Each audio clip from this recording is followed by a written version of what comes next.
Alright, welcome to the channel. About a month ago I visited the city of St. Albert to shoot some video. As a side note, it was fairly hazy when I was shooting video in the city due to numerous wildfires across the prairies. But this is an increasing reality in Canada. When you visit a Canadian city during the summertime, there's a chance it could be a little bit smoky.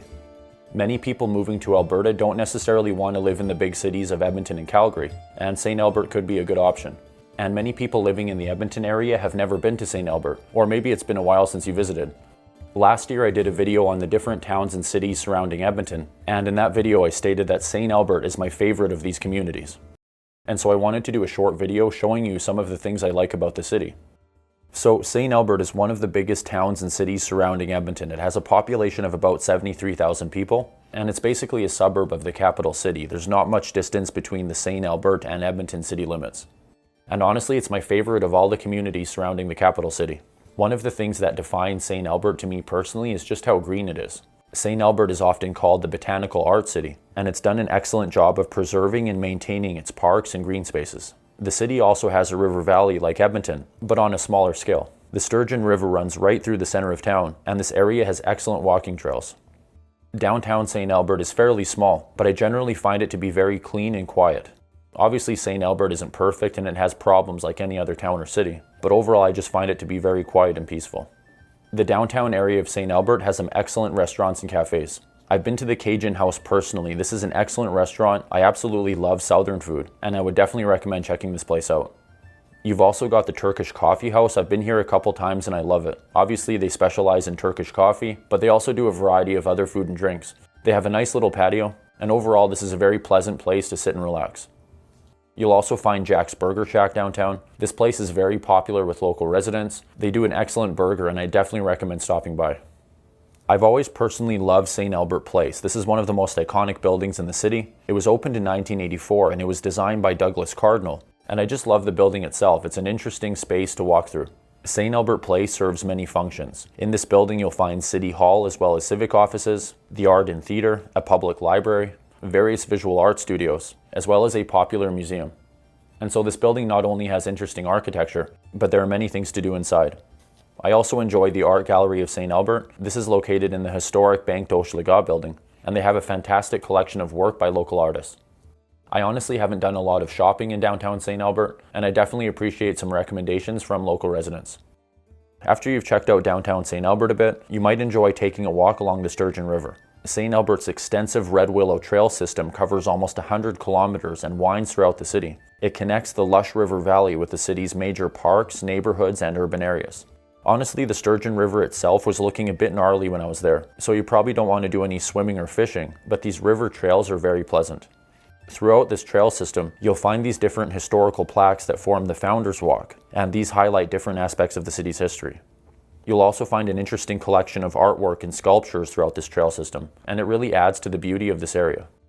There are many beautiful parks in the city. Just northwest of downtown, you'll find the popular Mission Park, which includes the St. Albert Tennis Club and Mission Clubhouse, as well as the Little White School, which is a beautifully preserved schoolhouse built in 1948.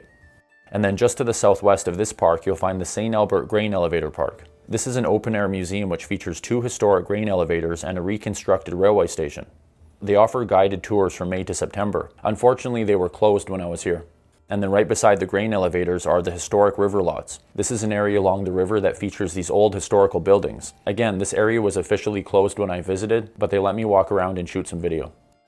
And then directly north of Mission Park is Mission Hill. I really enjoy this area. You'll find the beautiful St. Albert Parish Catholic Church, as well as the original chapel built by Father Lacombe.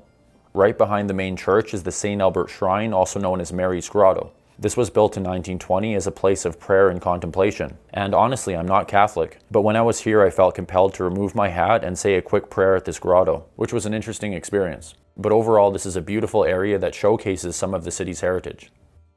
Very close to Mission Hill on McKenney Avenue, you'll find Nietzsche's Pizza. This started in St. Albert over 30 years ago, and they now have additional locations in Sherwood Park and Leduc. But this is the original location, and one of my personal favorite places to stop in St. Albert for a bite to eat.